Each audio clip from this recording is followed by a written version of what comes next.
Wes Anderson a enfin sorti son nouveau film à Cannes, nous allons en parler tout de suite. Asteroid City, c'est le nouveau film du très connu et reconnu Wes Anderson, avec au casting quelques personnes, à savoir Tom Hanks, Maya Hawke, Scarlett Johansson, Jason Schwartzman, Edward Norton, Adrian Brody, Bryan Cranston, Steve Carell, Rupert Friend, Hong Chau, Tilda Swinton, Willem Dafoe, Jeffrey Wright, Jeff Goldblum, voilà, trop de monde. Et avec aussi, pour la première fois dans un de ses films, une jeune actrice dont j'aime un petit peu le travail, à savoir Margot Robbie. Bref, Asteroid City, c'est le retour de Wes Anderson en compétition officielle au Festival de Cannes. Et je ne vais rien révéler de l'histoire parce que dans tous les cas, un film de Wes Anderson, c'est assez rare et original pour que ça vaille le coup d'aller le voir, peu importe l'histoire. Caroline l'a vu ce matin, moi je l'ai vu ce soir.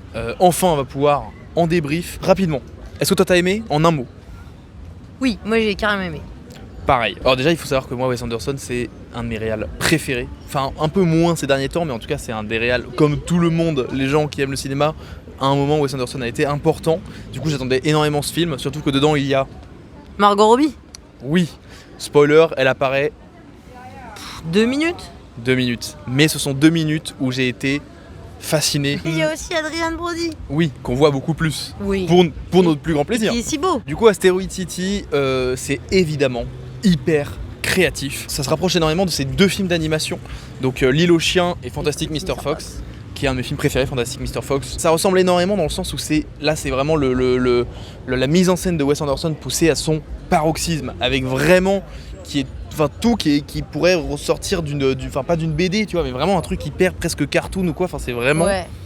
On s'éloigne énormément du réalisme. Là, on est vraiment dans l'image et dans des idées visuelles qui pourrait s'approcher du cinéma de stop motion. Il y a énormément de sujets abordés dans le film. Le film est hyper dense. C'est pour ça, je pense que ça nécessitera un deuxième visionnage. Mais je trouve que Wes Anderson a toujours cette faculté, et encore plus dans ce film, à hyper bien parler des émotions, des sentiments, des ressentis des personnages, notamment dans les dialogues qui sont d'une écriture démentielle. Et comme à chaque fois dans ces films, il y a toujours ce truc où c'est toujours très décalé, très drôle, très second degré, tout ça. Et il y a un moment, une phrase, un truc, avec la musique qui se calme et tout, qui te casse la gueule, qui te plaque au siège en mode waouh, je vais juste lâcher une larme maintenant. Et je trouve ça magnifique, c'est trop bien fait dans ce film, notamment dans les relations parents-enfants, etc., relations amoureuses. Il y a plein de trucs qui sont abordés. Il y a énormément de choses dans ce film. En fait, il y a beaucoup de personnages et chaque personnage est un peu des métaphores de propos, etc. Parce qu'en plus, chaque personnage a une espèce de truc stéréotypé. C'est ça. Mais au final, on rentre quand même assez profondément dans le personnage. Et du coup, ça l'individualise, même si lui-même, il est le stéréotype de tel type de personne. C'est bien dit. C'est bien dit. Du coup, ça nécessitera vraiment un deuxième visionnage. Le film sort le 21 juin, le jour de mon anniversaire, souhaitez-le moi. J'avais beaucoup d'espoir en tournant cette critique, parce que là, on est le 1er juillet, au moment où je monte cette vidéo. C'est-à-dire qu'on est vraiment déjà très longtemps après mon anniversaire, la sortie du film, et c'est pas encore prêt de sortir, donc voilà, totale erreur de ma part de timing. Du coup, j'irai évidemment le revoir parce que c'était déjà un moment, un plaisir moi aussi, je énorme. pense que il y a eu beaucoup de rire et tout, et puis c'est vraiment un film, encore une fois, que je trouve hyper dense. Et hyper beau, il est tellement nickel, quoi, c'est... Hyper doux aussi. Bref, je trouve ça assez fascinant comme film. Là, à chaud, je le place dans ses meilleurs films, à voir au second visionnage et à voir comment le film me reste en tête. Mais j'ai passé un moment extraordinaire, je suis pas du tout déçu. Moi j'ai beaucoup aimé aussi. Moi j'ai adoré l'esthétique du film, comme tu disais, un peu cartoon, un peu comme ça. Parce qu'en fait c'est un film qui mélange plusieurs sujets différents qui ont rien à voir entre eux. Et comme disait Isaac quand on en parlait tout à l'heure, ça c'est un peu typique de Wes Anderson. Ouais. Et là en l'occurrence, ça tombe par hasard un peu sur que des sujets que moi j'aime particulièrement.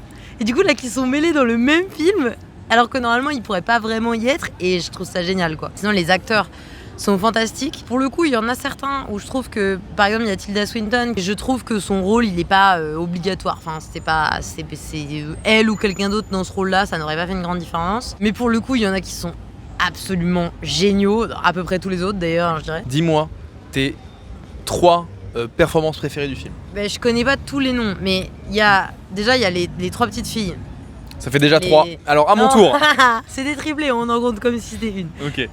Qui sont, enfin vous découvrez, hein, parce que je préfère ne rien dire, mais qui sont génialissimes. Genre, moi je veux pas d'enfants, hein, mais ce genre d'enfants, ça te donne envie d'avoir des enfants. Elles sont incroyables. Steve Carell parce que et un manager d'hôtel parce qu'il est fantastique, genre fantastique là-dedans, c'est ouf. Il est parfait, Steve Carell est vraiment trop fort. Il est génial. Et en troisième personnage, celle qui fait la fille de Scarlett Johansson, je ne connais pas le nom de l'actrice, mais Isaac nous trouvera ça et nous mettra une petite photo. Affichée juste ici. et elle était stupéfiante. Surtout, elle était vraiment hors des normes d'esthétique du cinéma qu'on voit d'habitude. Mais elle y arrive avec cette assurance et cet aplomb et cette joie totale. Et moi, je l'ai trouvée démentielle. Et cette nana, j'espère qu'on va la revoir dans plein d'autres trucs parce que, moi, je trouve qu'il y a tellement à faire avec elle, c'est fou. Et ouais, sinon, le film est méga propre, méga beau. Tout est assez génial.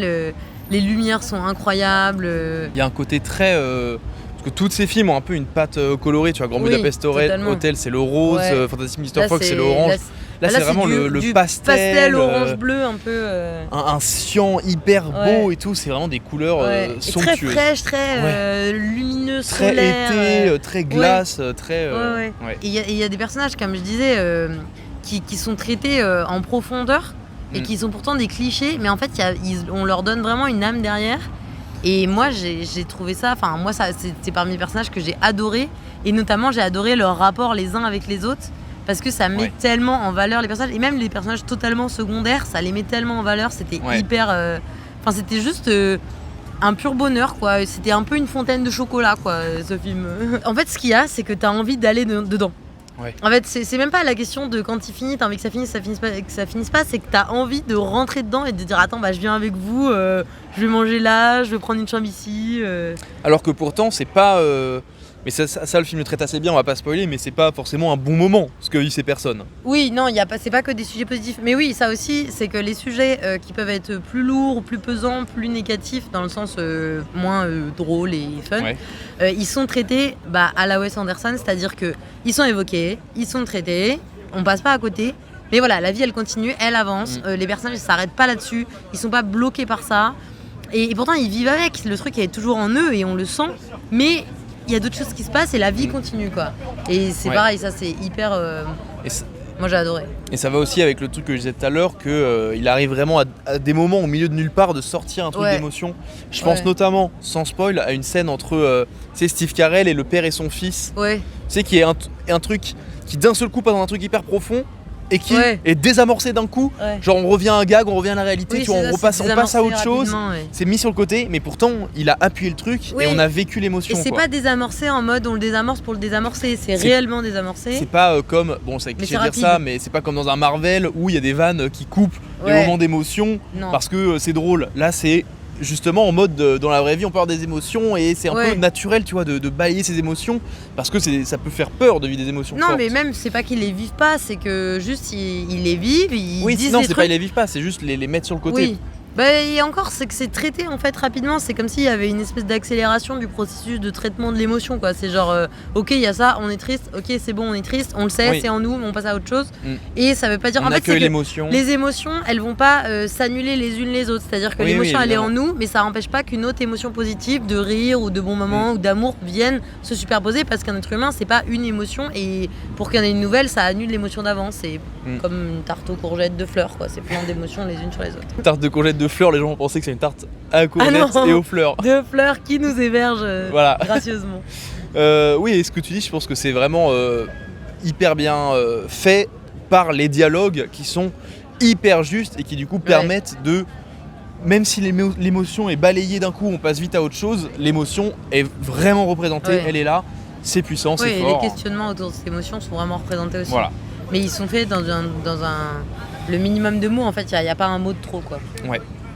Donc on recommande, clairement, on recommande. Mais Wes Anderson, on savait qu'on allait recommander parce que c'est lui, quoi. Mais c'est toujours la même troupe, la même famille, les mêmes acteurs, les mêmes techniciens, tout ça, donc c'est presque une valeur sûre, quoi. Ouais, moi je recommande. On a été conquis par ce Wes Anderson, voilà.